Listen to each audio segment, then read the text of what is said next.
really strong, really gentle, very productive.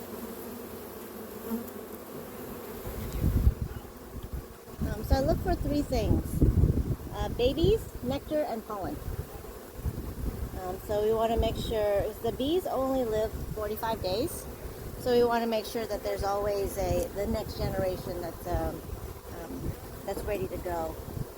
The presence of nectar and pollen inside the cells means that there's enough in the environment that after they consume what they need to survive, and after feeding the larvae, they feel like there's enough surplus for them to store in the cells.